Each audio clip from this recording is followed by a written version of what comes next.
Judulnya memang duet mendaki, tetapi kami memulai perjalanan sebagai kuartet, lengkap berempat satu keluarga.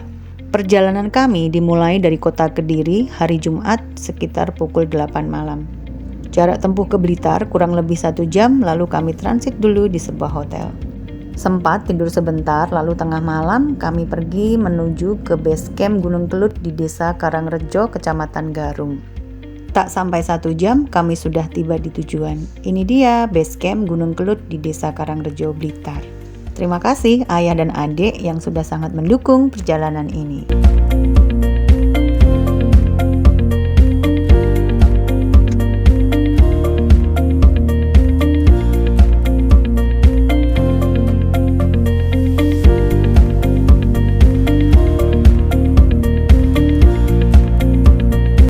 Basecamp belum terlalu ramai, mungkin karena masih dini hari.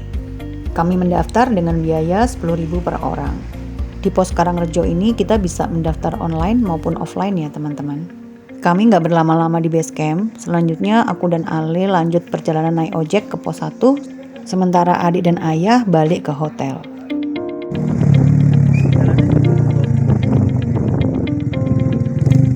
Ini aku dan Ale sudah naik ojek masing-masing dengan biaya Rp70.000 per orang pulang pergi.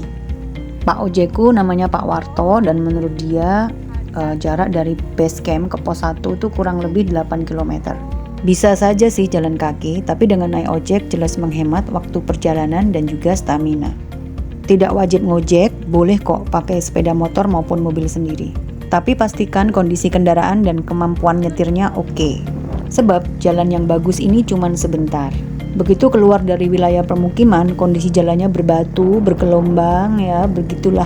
Aku sampai nggak ambil gambar karena riskan, salah-salah malah HP-nya jatuh. Dan ini dia, kami tiba di pos 1. Hanya ada kami dan bapak-bapak ojek, mungkin karena orang-orang yang sudah tiba duluan sudah langsung naik, sementara yang lain masih di base camp. Bapak-bapak ojek juga langsung balik base camp, jadi tinggal kami berdua.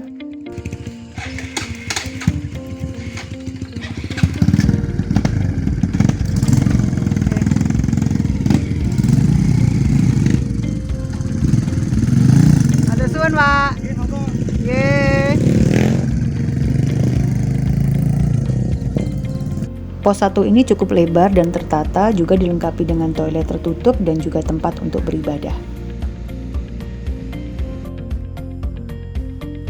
Selamat datang pendakian Gunung Kelut via Karangrejo 1731 mdpl. Nih, dilarang berburu burung dan satwa lain. Tapi masih gelap ya, jadi ya ini doang kelihatannya. Kita mau pakai headlamp dulu. Ini kami sudah berdoa dan memutuskan untuk naik aja, nggak usah menunggu pendaki lain. Paling nanti juga disusul atau mungkin kami ketemu dengan pendaki lain yang sudah lebih dulu naik.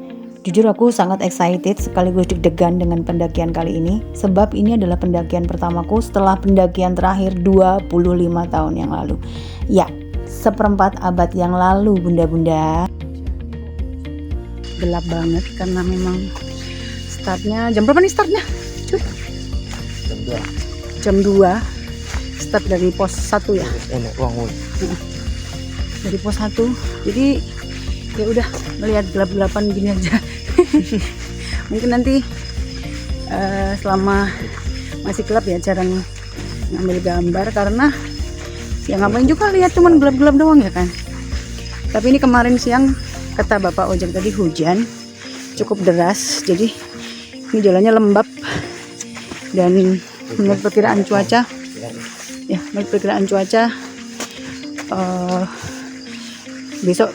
besok hari ini ya tengah hari jam 12-an akan hujan.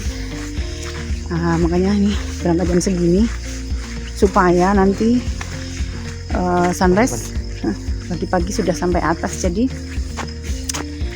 bisa langsung turun untuk antisipasi hujannya. Mudah-mudahan ya, mudah-mudahan tidak hujan, tidak sempat terkena hujan dulu. Ini masih basah banget nih kanan kirinya. Puji Tuhan. Sebagai ibu-ibu tentu staminaku sudah nggak seperti dulu. Tapi bersyukur belakangan ini aku cukup rutin berolahraga, yaitu aku olahraga kardio dan juga angkat beban, walaupun tidak terlalu intens karena aku lakukan sendiri di rumah, tapi semoga cukup membantu dalam pendakian kali ini. Setidaknya jangan sampai jadi beban buat anakku yang tenaganya pasti masih berlimpah ruah.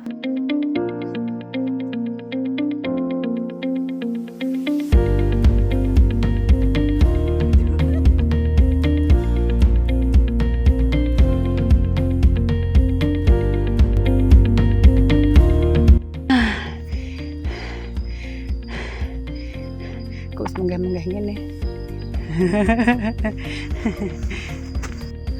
Puji Tuhan, pos 2, Sekar Delima. Di sini ada apa ya? Kayak shelter gitu. Dan ini di sini juga nggak ada orang. Tadi kami sepanjang jalan dari pos 1 sampai sini juga berdua aja bersama alam. Sepi di sini. Ya kalau mau rame mah ke mall siang-siang lah ya. Nah ini ada tempat sampah. Mungkin dikasih plastik begini supaya bisa diangkat kali ya. Mungkin. Ini mau ngeliatin pemandangan sekitar pos tapi ya gelap aja. Nah itu ada bulan di atas. Bulannya itu nggak 100%. Tapi lumayan lah. Oh udah kedengaran ada orang. Oh iya tadi lupa bilang, sebetulnya sekitar 2 bulan yang lalu aku juga udah naik Gunung Klodo di kota Kediri. Treknya memang lumayan, tapi ketinggiannya dalam tanda kutip hanya 500-an mdpl. Sedangkan Gunung Kelut ini tingginya 1700-an mdpl, sebetulnya juga belum terlalu tinggi untuk ukuran gunung, tapi kalau kami lihat di berbagai tayangan YouTube, itu medannya cukup wow. Intinya kita nggak boleh meremehkan bahkan 500 mdpl sekalipun karena hari celaka nggak ada di kalender ya teman-teman. Pos 3 kawan-kawan. Masuk kawasan ini ucapkan salam. Shalom. Assalamualaikum. Pos 3 Mahesa Suro.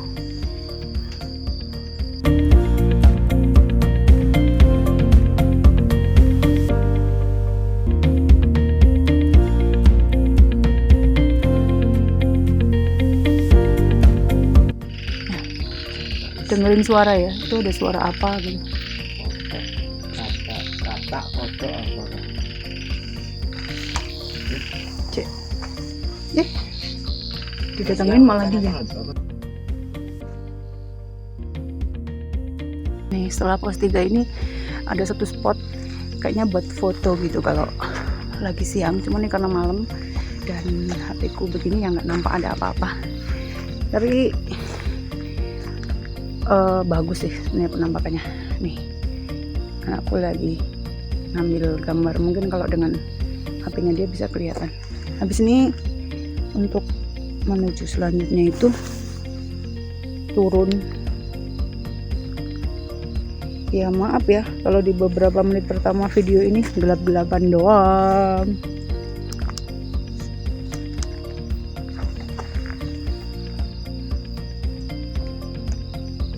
Bulannya kelihatan. Bintangnya juga keren. Nggak kelihatan sih pakai HP ini, malah jadi kayak puji Tuhan. Setelah tadi jalannya cukup menantang karena di sisi kiri apa kanan ya, pokoknya di satu sisinya ada jurang-jurang gitu, tapi banyak juga bonusnya dan akhirnya sampai di pos 4 pos Parani. Biasa ya, sampah harap dibawa turun, itu wajib. Mata air pos Parani. Ini di sini ada yang ngecamp. Jadi Gunung Kelut itu memang dalam tanda kutip cuman 1.700-an mdpl, tapi seperti yang dibilang orang-orang itu jalurnya, treknya bikin ngos-ngosan. Itu bulannya. Dan di sini kacamataku ngembun terus cuy. Aku duduk dulu ngelap kacamata. Nih. talinya. Lepas tali. Oke. Minum dulu. Jadi ini aku lepas jaket sumuk dan ternyata aku tebus basah tenan iki lho. Delok. Coba di video. Empuk atau Terus kebes.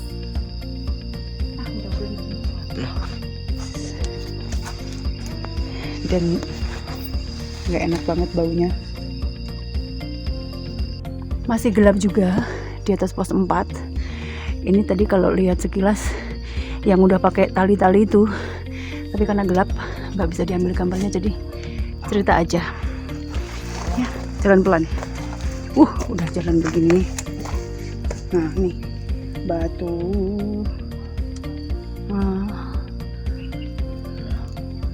Tuh, yuk bentar tak masukin HP. Ini sampai tangga besi pertama.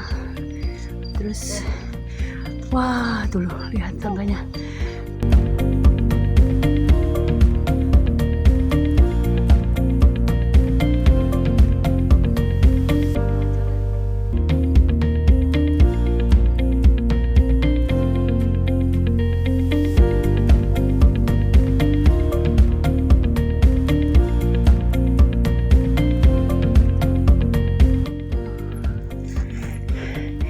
Meter lagi katanya. Masih gelap. Bulannya juga belum mau tenggelam. Pasir. Menjelang pukul 5 kami sampai di Puncak Bayangan. Daerah ini cukup landai dan lebar, kemudian hanya ada sedikit vegetasi yang tinggi sehingga kita bisa melihat pemandangan di bawah dengan leluasa. Pemandangan lampu kelap-kelip kota atau mungkin perkampungan, dan juga kelap-kelip lampu pendaki yang masih ada di bawah. Sering kan ketemu pertanyaan, ngapain sih capek-capek naik gunung? Ya mungkin salah satunya tuh nyari perasaan ketika capek-capek dan tiba di tempat seperti ini. Perasaan yang bakalan susah didapatkan di bawah. Namanya hobi itu sama seperti selera ya, sangat subjektif. Jadi jangan diperdebatkan deh. Yang pasti bagaimana kita memenuhi selera atau menjalani hobi dengan bertanggung jawab sehingga tidak menimbulkan kerusakan atau kerugian bagi banyak orang.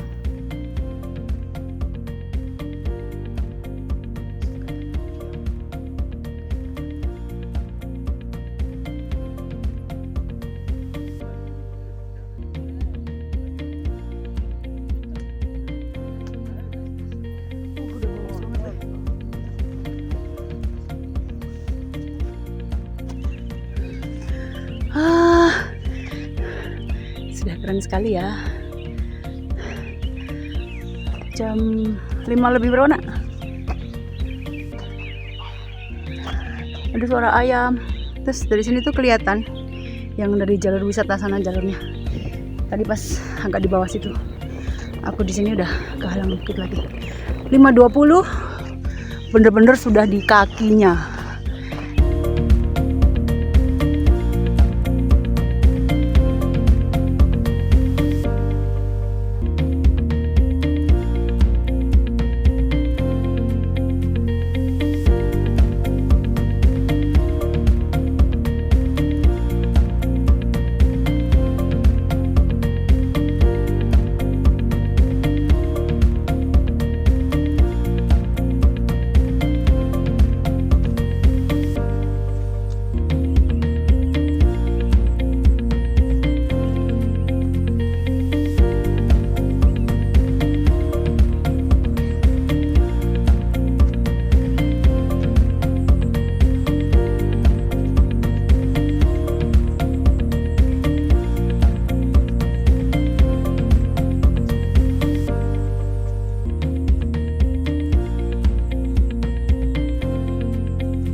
Keberadaan tangga besi dan tambang sangat amat membantu para pendaki. Jadi terima kasih dan terberkatilah semua pihak yang terlibat dalam pemasangan tangga besi dan tambang-tambang ini.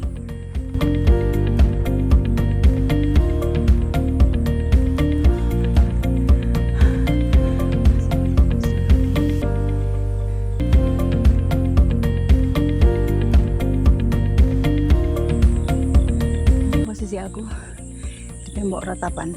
Bukan, dinding ratapan. Mau mulai meratap di sini.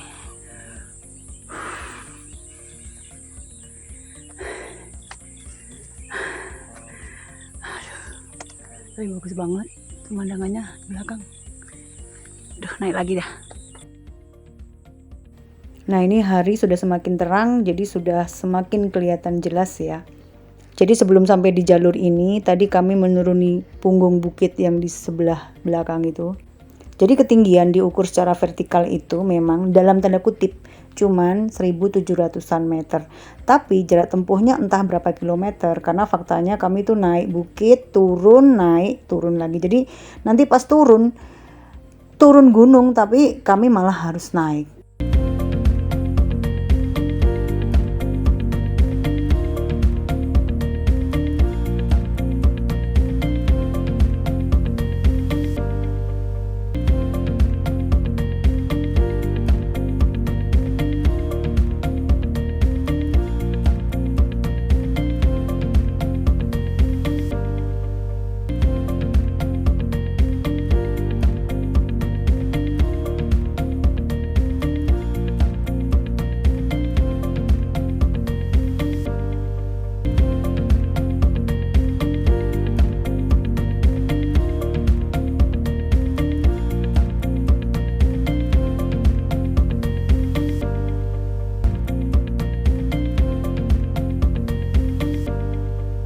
Karena hari masih sangat pagi, kawahnya masih sangat berkabut.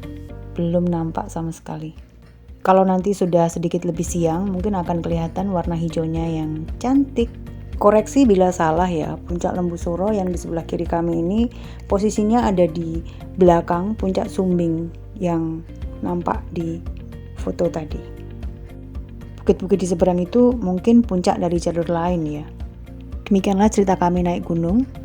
Apakah selanjutnya akan naik gunung bareng lagi? Mudah-mudahan. Soalnya habis ini si anak lajang ini sudah masuk SMA, jadi harus nunggu libur untuk bisa naik gunung lagi. Itu pun mungkin dia udah naik bareng teman-temannya. Dan video ini akan disambung dengan video turun yang tentunya tidak berisi kegelapan melulu. Terima kasih ya untuk semua yang sudah menonton. God bless you all.